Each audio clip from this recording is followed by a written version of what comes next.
श्री शिवाय नमस्तव्य। नमस्कार बंधु, आज इस आर्टिकल के माध्यम से हम आपके लिए लाए साधु और राजा की कहानी।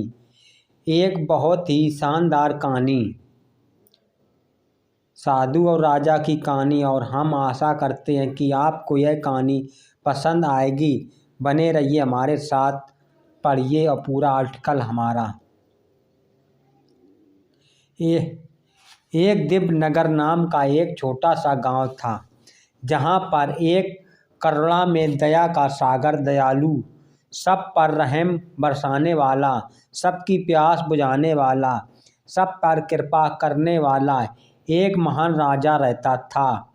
वह अपनी प्रजा के लिए हमेशा तत्पर खड़ा रहता था। वह बस इतना ही चाहता था कि उसके राज में कोई भी व्यक्ति बुरी परिस्थिति से न गुजरे। सभी लोग अपने जीवन खुशी बिताएं और सब मिलजुल कर आपस में रहें। वह सब पर अपनी कृपा बरसाता था, सबकी मदद करता था। वह सबका हितैषी भी था और इसी वजह से पूरे गांव वाले उसे पसंद करते थे और पूरे ठाठ से वह उस गांव में राज करता था। उसके राज में सारी प्रजा बहुत प्रसन्न और आनंद में जीवन जी रहे थे।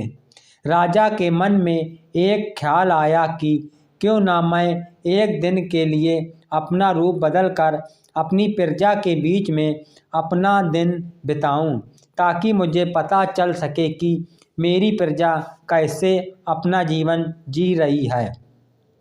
उनकी ज़िंदगी में कोई कष्ट, दुख, तकलीफ, कोई परेशानी तो नहीं आई जो मुझे बताने से घबरा रहे हैं। यह खुलकर मुझे बता नहीं पा रहे हैं। अगर मेरे रहते किसी को कोई तकलीफ आती है तो मैं उनकी समस्या को अपनी समस्या समझकर उसे दूर करने की कोशिश करूँगा। राजा सुबह होते ही अपना रूप बदलकर गांव की ओर निकल पड़ता है, अपनी प्रजा का हाल चाल जानने के लिए, ताकि राजा अपने अच्छे राज होने का प्रमाण अपनी प्रजा को दे सके। अगले ही दिन राजा फिर से अपना रूप बदलकर गांव में भ्रमण करने के लिए निकले और वह चलते चलते एक जंगल की ओर पहुँचे और जंगल में जाकर वह अपना रास्ता भूल जाते हैं और उनके सैनिक उनसे बिछड़ जाते हैं। राजा को कुछ समझ नहीं आ रहा था कि अब क्या करूं, और राजा को भूख भी लग रही थी। तो राजा आगे बढ़ा और उसे एक नदी किनारे एक छोटी सी कुटिया दिखाई दी। उस कुटिया की ओर देखकर राजा बोला कि जरूर इसमें कोई रहता है होगा और शायद मुझे खाना मिल जाए।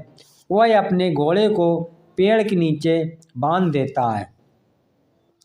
कुटिया के द्वार खोलकर राजा कुटिया के अंदर प्रवेश करता है।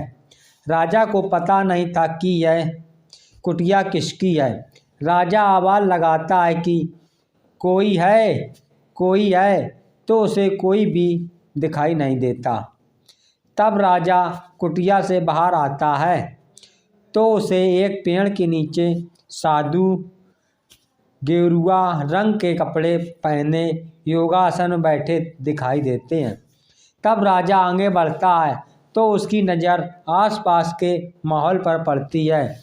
उसे अच्छे अच्छे फूल दिखाई देते हैं, हरियाली दिखाई देती है, पेड़ पौधे, पक्षियों की आवाज़ें उसे सुनाई देती हैं, कुछ जानवर दिखाई देते हैं, साफ सुथरे नदी का पानी दिखाई देता है।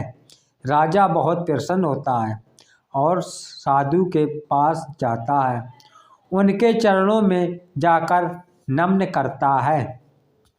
साधु आहट सुनकर किसी के आने का एहसास होता है और साधु की योग अवस्था टूट जाती है। साधु की निगाह जब राजा पर पड़ी तो उन्होंने देखकर ही उसे पहचान लिया कि यह पक्का कोई राजघराने से है, क्योंकि राजा के चेहरे पर उसका तेज इतना था।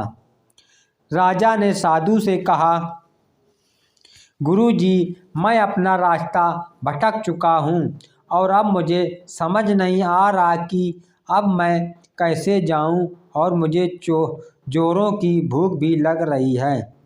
क्या आप मुझे खाने के लिए कुछ दे सकते हैं? तब साधु ने राजा को अपनी कुटिया में ले जाकर कुछ फल दिए जो काफ़ी मीठे और स्वादिष्ट थे।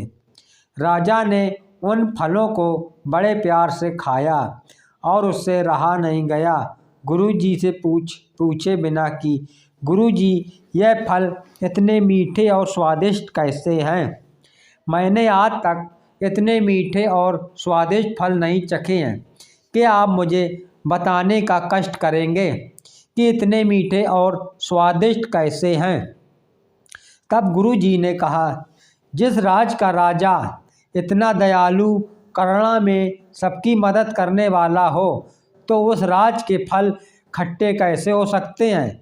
यह फल तब तक मीठे रहेंगे जब तक राजा अपनी प्रजा का हितैषी बना रहेगा, उनकी मदद करता रहेगा।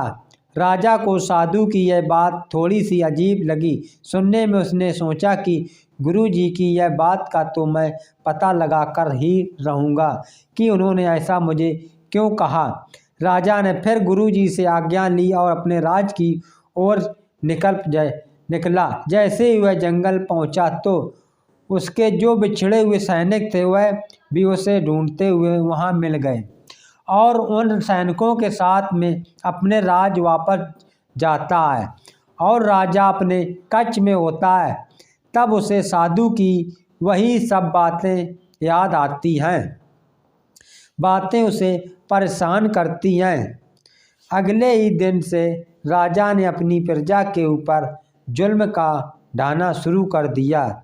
वह कई तरह की लगान उनसे वसूलता, कई तरह के और कर उनसे लूटता, उन्हें परेशान करता। राजा पूरी तरह से अपनी प्रजा के लिए बुरा बन चुका था। जितना वह अपने आप को अपनी नज़रों में गिरा सकता था, उसे हद तक उसने अपने आप को गिरा लिया। तब राजा के पास जितना भी धन दौलत था, जितना भी पैसा था, वह सब कुछ बर्बाद करने लगा। वह अयाशियाँ करता, शौक करता और सारा पैसा पानी की तरह बहाने लगा था। उसे प्रजा का बिल्कुल भी कोई ख्याल नहीं था कि प्रजा कैसी है, उसके बारे में क्या सोच रहा है। राजा अब पूरी तरह से बदल चुका था, क्योंकि उसके मन में कुछ सवाल उठ रहे थे जिनके जवाब उनसे जानने थे।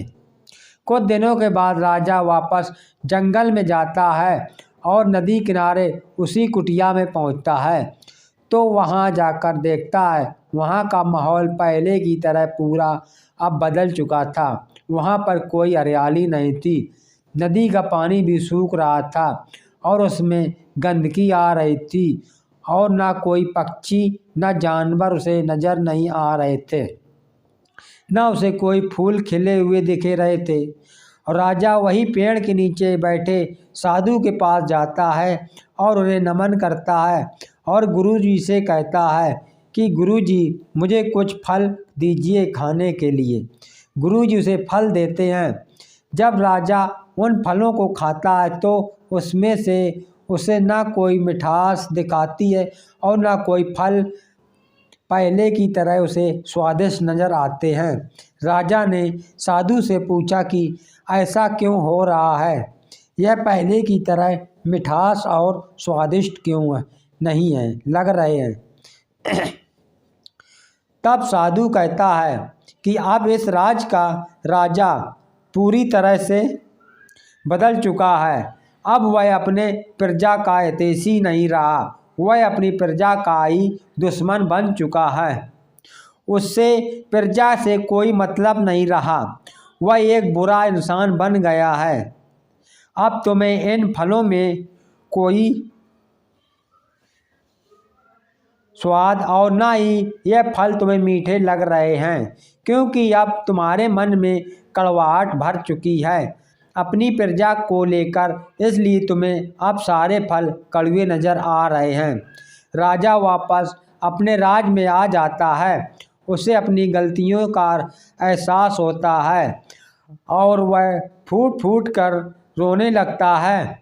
फिर उसी गुरुजी की बात समझ में आ जाती है और वह खुद को बदलने के लिए तैयार हो जाता है और अगले ही दिन वह राजा वापस ही अपनी प्रजा का पूरा ध्यान रखने लग जाता है और प्रजा से हाथ जोड़कर माफ़ी भी मांगता है और प्रजा के लिए एक सम्मानजनक त्यौहार का आयोजन रखता है। पूरा गांव खुशियों के माहौल में बदल जाता है, जैसे कि मानो गांव में मेला लग गया है। राजा की बदलती ही प्राकृतिक में भी अपना रंग बदलती है। सब कुछ पहले की तरह हो जाता है और प्रजा के लिए राजा वापस ही हितैषी बन जाता है और सब लोग राजा के लिए नारे लगाने शुरू कर देते हैं। कहानी समाप्त हुई।